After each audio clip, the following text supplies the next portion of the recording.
큰 루어들이 이런 작은 루어들에 비해 어필력이 좀 더 크고, 이런 작은 루어들은 큰 루어들에 비해 어필력은 조금 부족할지 모르지만 그렇기 때문에 좀 덤비기 쉽다 라는 생각을 해볼 수 있습니다.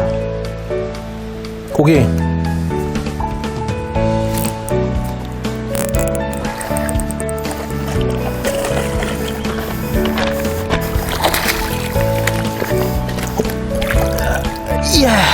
호호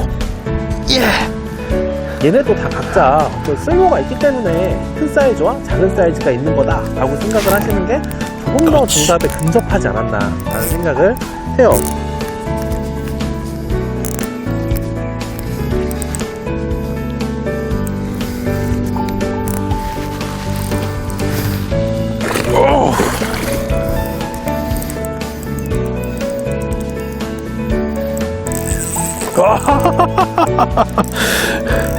야, 뭘 그렇게 치고 들어가. 일로와, 일로와. 진정해.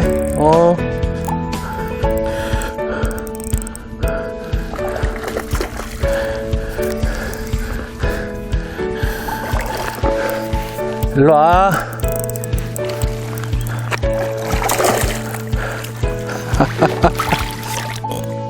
네! 잡았습니다. 네, 한 마리 낚았습니다. 제가 요즘 그 재미를 보고 있는 5.5인치 드라이브 크롤러를 이용한 넷꼬리그로 한 마리 딱 낚아냈는데요. 오늘 해볼 이야기는 이런 거예요. 이 드라이브 크롤러도 4.5인치가 나오고 5.5인치가 나오고 6.5인치, 9인치까지 나오는데, 이렇게 우리가 루어를 선택을 하다 보면 작은 루어가 있고 큰 루어가 있잖아요. 뭐 같은 스트레이트 안에서도 그렇지만 어떤 제품 안에서도 그런 루어들이 정말 많단 말이에요. 그래서 오늘은 그런 루어들을 좀 살펴보고 이런 크기와 그리고 실제 낚시에서 이 크기를 선택하는 게 어떤 의미를 갖는지에 대한 이야기를 한번 해보도록 하겠습니다. 괜찮은 베스. 힘 신나게 써주네요. 네, 그럼 시작해보도록 할게요. 베스를 낚는 가장 쉬운 방법, 꿀팁 베스. 큰 루어, 작은 루어 이야기를 해볼 건데요. 요건 야마토라는 스틱 베이트죠. 요건 야마토 주니어. 요 두 루어는, 요거는 오리지널로 알고 있고, 요건 뭐 나중에 나온 주니어, 좀 작은 놈 이렇게 생각하시는데, 누가 먼저 나왔을까요? 뭐 제 생각에도 얘가 먼저 나왔을 것 같아요. 뭐 이름만 봐도 얘는 주니어잖아요. 얘가 먼저 나왔으면은 얘가 야마토가 됐을 거고, 얘는 뭐 야마토의 아버지 내지는 야마토 엄마 뭐 이렇게 됐겠죠. 근데 얘가 먼저 나온 것 같고, 얘가 나중에 나온 것 같아요. 이름만 봐도. 근데 특징이 같은, 그러니까 뭐 라인 아이가 두 개고, 이렇게 센터보드가 있고, 스틱 베이트형 포포 이렇게 나온 이 두 개의 루어가 왜 큰 루어도 나오고 그리고 왜 작은 루어도 나왔냐는 거예요. 낚시를 좀 해보면 바로 느낄 수 있는데, 얘는 낚시를 해보면요, 입질이 들어올 때 정말 시원하게 들어오는데 얘보다 입질 빈도가 좀 적습니다. 그러니까 이런 수쯤 되는 스틱 베이트는 입질 빈도가 좀 떨어지다 보니까 크기를 작게 만들면 입질을 좀 잘하지 않을까? 그런 생각을 하지 않았을까? 라고 생각을 해봐요. 그리고 실제로 낚시를 해보면 이 친구가 조금 더 입질 빈도가 높습니다. 근데 왜 그럴까요?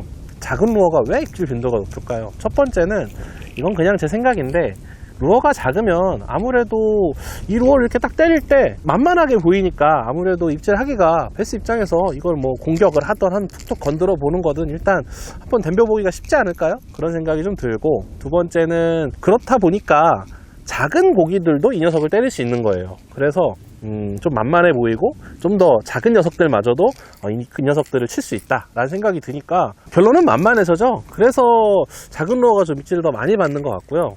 근데 이런 큰 루어들은 그러면 뭐하러 있냐는 거예요. 아니 뭐 큰 루어 잘 물지도 않고 이 녀석 뭐 작은 루어 잘 물고 어차피 이 녀석 물 거면 이 녀석은 좀 대충대충 해도 되지 않을까? 근데 이 녀석은 꼭 필요한 경우가 있습니다.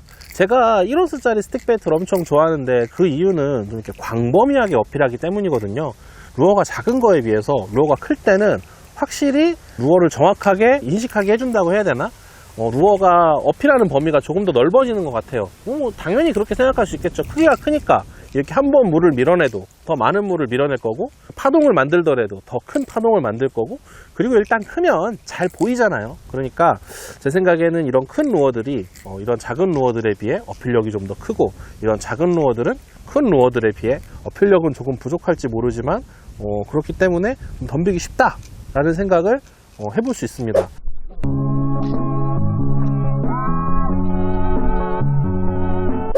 그러면 이렇게 야마토하고 야마토 주니어처럼 대부분의 루어들이 이렇게 큰 루어만 나오고 그 다음에 작은 루어가 출시가 됐을까요? 그건 아니라는 거죠. 또 대표적인 예가 있는데 그게 뭐냐면 이 하이피처 맥스 이 친구예요. 하이피처가 있고 하이피처 맥스가 있죠. 제가 지금 갖고 온 건 맥스라는 모델인데 하이피처에 비해 하이피처 맥스가 당연히 늦게 나왔습니다. 뭐 하이피처는 워낙 오랫동안 사랑받는 루어고 맥스는 출시된 지 몇 년 안 됐으니까 당연히 얘가 늦게 나왔겠죠. 이름도 역시 얘가 하이피처면 작은 놈은 하이피처 동생이나 뭐 그런 걸로 나왔겠죠. 여러분 가족은 건들지 맙시다. 야마토 엄마? 어쨌든 이렇게 하이피처 맥스가 더 나중에 나왔는데요. 하이피처를 사용해보면 정말 스피너베이트가 정말 작은데도 불구하고 입질이 되게 잘 들어오는 느낌이 들어요. 근데 제가 한 말의 힌트가 있습니다. 하이피처는 사실 크기가 작기 때문에 입질이 정말 잘 들어오는 스피너베이트예요. 근데 하이피처를 사용하다 보면 부족한 걸 느끼거든요. 그게 뭐냐면 왠지 이 녀석 좀 작아서 루어를 잘 못 보는 것 같아 라는 생각이 들 때가 있어요. 주로 흙탕물에서 운용을 한다든지 아니면은 브러쉬가 되게 많은 곳에서 운용을 할 때 이거 좀 잘 못 보나? 이런 생각이 들 때 하이피처 맥스를 던져보면 이 녀석이 더 커서 그런 건지 진짜로 더 잘 보여서 그런 건지 아니면 진짜 진동이 더 크고 번쩍거림이 더 심해서 그런 건지 모르겠지만 그런 의심이 들 때 던져보면 딱딱 입질을 해주는 경우가 종종 있더라는 거죠. 물론 스피너베이트 안 물 때는 뭘 던져도 딱히 뭐 방법 없지만 왠지 내가 생각하기에 흙탕물이 있다든지 아니면 그런 브러쉬 라인이 많을 때에는 좀 더 큰 루어들이 어필력이 좋았다라는 경험을 한 적이 되게 많아요. 그래서 이런 식으로 작은 루어로 먼저 출시가 됐지만 어필력의 부족함을 해결하기 위해서 이렇게 큰 루어가 나중에 나온 경우도 종종 있다라는 거죠. 뭐 이 녀석만 그런 게 아니라 블리츠하고 이런 블리츠 맥스, 얘가 블리츠고 얘가 블리츠 맥스거든요. 이런 친구들처럼 얘도 당연히 작은 게 먼저 나오고 큰 게 나중에 나온 형태란 말이죠. 이런 식으로 작은 게 먼저 나오고 큰 게 나중에 나온 경우에는 작은 사이즈의 루어가 갖고 있는 어떤 한계 그런 거를 조금 극복하고자 했던 게 아닐까라는 생각을 해봅니다. 이 친구들은 제가 올해 봄에 정말 많이 사용했던 바루나라는 친구고요. 얘는 아수라라는 제품인데 OSP 위노우 제품군들은 크게 사이즈가 4개가 있죠. 얘보다 더 작은 드루가라는 모델은 가장 최근에 나왔고 그리고 얘보다 한 사이즈 더 큰 누드라라는 모델도 있어요. 이 친구들은 각각 출시 시기가 일정하지 않거든요. 한쪽 경향이 이렇게 있지 않아요. 이런 경우에 뭐냐면 여러 가지 용도를 위해서 여러 가지 루어들의 크기들이 출시되는 경우도 있다라는 거죠. 그러니까 단순히 큰 루어가 작은 루어에 비해 어필력이 좋고 작은 루어가 큰 루어에 비해 입질 빈도가 높다 이렇게 생각하지 마시고요. 얘네도 다 각자 어떤 쓸모가 있기 때문에 큰 사이즈와 작은 사이즈가 있는 거다 라고 생각을 하시는 게 조금 더 정답에 근접하지 않았나 라는 생각을 해요. 그러면 요런 애들만, 그러니까 이런 딱딱한 친구들, 뭐 미노우가 됐던 스피너베이트가 됐던 크랭크가 됐던 뭐 스틱베이트가 됐던 이런 친구들에서만 이렇게 큰 루어와 작은 루어가 존재할까요? 그건 또 아니라는 거죠. 이런 소프트 플라스틱, 이런 소프트 베이트에서도요 큰 루어와 작은 루어는 좀 차이가 있습니다. 이 친구들은 드라이브 크롤러라는 친구들인데요. 얘는 진짜 웜치고는 되게 크죠. 얘는 드라이브 크롤러 5.5인치고 얘는 9인치인데 실제로 판매되는 사이즈는 4.5가 있고요. 얘가 5.5인치, 그리고 얘보다 조금 큰 6.5인치, 그리고 얘가 9인치 이렇게 4가지 제품이 판매가 되고 있어요. 그런데 왜 이렇게 많은 크기들이 존재를 할까요? 얘네 실제로 보면은 뭐 그냥 거의 비슷비슷하게 생겼는데 왜 이렇게 작은 애도 있고 큰 애도 있을까요? 주로 보면은 이런 그러니까 소프트 베이트의 경우에는 사용 목적에 따라서 이 크기가 여러 가지 출시가 되는 경우가 많습니다. 이런 스트레이트, 이런 가늘고 긴 형태의 스트레이트지만 4.5인치하고 5.5인치 이 친구들은 뭐 드랍샷이라든지 아니면 넷꼬리그 아니면 뭐 지그헤드 와키, 지그헤드 리그 이런 식으로 사용되는 경우가 많고요. 6.5인치하고 여기 9인치, 특히 9인치 이 친구는요 그냥 캐스팅을 해도 무게가 충분하기 때문에 멀리 날릴 수 있거든요. 그래서 흔히 이야기하는 노싱커로 그냥 이렇게 와키 타입으로 이렇게 해가지고 그냥 이렇게 캐스팅을 해도 캐스팅이 제법 잘 돼요. 무게가 있기 때문에. 그래서 이렇게 큰 친구들은 조금 작은 친구들에 비해 이것도 역시 입질 빈도가 조금 떨어지기는 하지만 사용 용도가 확실히 다른 제품들이 많다라는 거죠. 뭐 여기다가 제법 무거운 삽입싱커를 껴서 제가 좋아하는 헤비 넷꼬리그로 사용을 해도 괜찮다라는 뭐 그런 제품이 9인치가 됩니다. 이렇게 소프트 베이트도요 크기에 따라서 비슷한 모양을 갖고 있는 같은 제품군 안에서도 그러니까 4.5인치, 5.5인치 드라이브 크롤러는 뭐 아까 말씀드렸던 것처럼 넷꼬리그라든지 아니면 뭐 드랍샷이라든지 아니면 왁기 리그, 지그헤드 왁기 내지는 뭐 지그헤드 리그 이런 거에 좀 특화돼서 사용할 수 있다면 이런 9인치쯤 큼지막한 친구들은 조금 더 다른 방법으로 사용할 수 있다라는 거죠. 이건 역시 뭐 저희가 사용하고 있는 뭐 매치 ATG에서 나온 매치 3인치하고 4인치도 드러나는데요. 3인치하고 4인치 둘 다 프리리그를 기본으로 해서 만들어져 있지만 3인치는 언밸런스 프리리그 같은 좀 특화되어 있는 프리리그라든지 아니면 드랍샷 혹은 지그헤드 리그 이런 거에서 조금 더 위력적인 모습을 나타내고 4인치는 프리리그 이외에도 저크베이트, 소프트 저크베이트 개념으로 운용을 했을 때 위력적인 움직임을 나타내잖아요. 그러니까 루어를 만들 때 어떤 의도를 갖고 같은 모양이지만 크기를 다르게 분화해서 만드는 게 있다라는 걸 좀 생각해 주시면 좋겠고, 큰 루어와 작은 루어를 설계하는 입장에서는 큰 루어가 아무래도 조금 더 명확한 어떤 목적성을 갖고 작은 루어는 그런 디테일에 조금 더 신경을 써야 된다는 그런 어떤 어려움이 있습니다. 여기서 딱 한 가지만 더 보태 볼게요.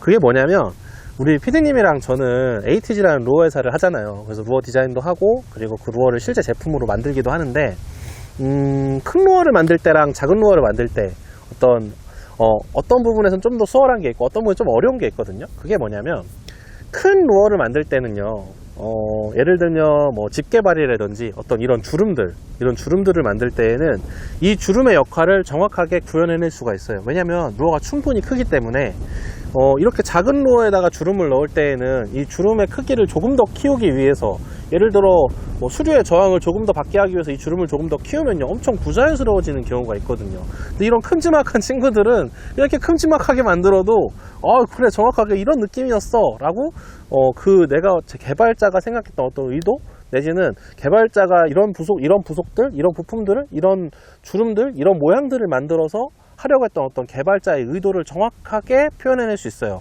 루어가 큰 경우에는요. 근데 루어가 작은 경우에 상대적으로 그게 되게 어렵거든요. 그래서 큰 루어들은 그런 어떤 주름이라든지 아니면 뭐 집게, 꼬리 이런 친구들, 그리고 뭐 이런 뭐 딱딱한 루어들 같은 경우에는 어떤 움직임들을 큰 루어들에서는 좀 더 정확하게, 그리고 개발자의 의도에 조금 더 가깝게 표현해낼 수 있는데 작은 루어는 그게 상대적으로 어렵다. 그래서 루어를 개발하는 사람 입장에서 보면 큰 루어들은 상대적으로 그런 게 수월하고 그런 게 좀 명확하지만 작은 루어들은 그런 걸 명확하게 표현해내기가 어렵기 때문에 그런 걸 표현해내는 게 작은 루어를 만들어내는 기술이다. 그래서 무조건 뭐 큰 루어는 개발자의 의도가 정확하게 구현되기 때문에 큰 게 더 좋아 이렇게 생각할 수도 있지만, 반대로 그런 개발자의 의도를 작은 루어에 다운사이징을 했을 때 더 정확하게 구현해내는 것, 그것도 역시 한 가지 기술이다 라는 걸 갖고 루어를 골라주셨으면 좋겠네요. 뭐 6월이잖아요. 예. 그러니까 이제 한 달 정도 폭염까지 고기가 되게 얕은 공간에, 서모클라이 잡힐 때까지 얕은 공간에 존재해 줄 텐데, 강에서도 뭐 이런 댐에서도 낚시하기가 좀 쉬운 계절이란 말이죠.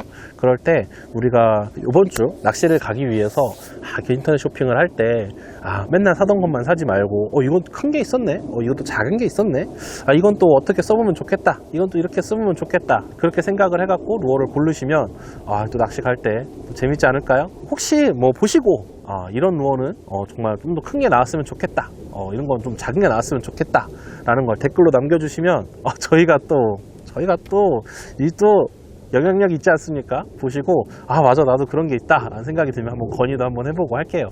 네, 그러면 이번 주 꿀팁 패스는 여기까지입니다. 구독과 좋아요 많이 부탁드리고요. 그러면 다음 주에 만나요. 안녕.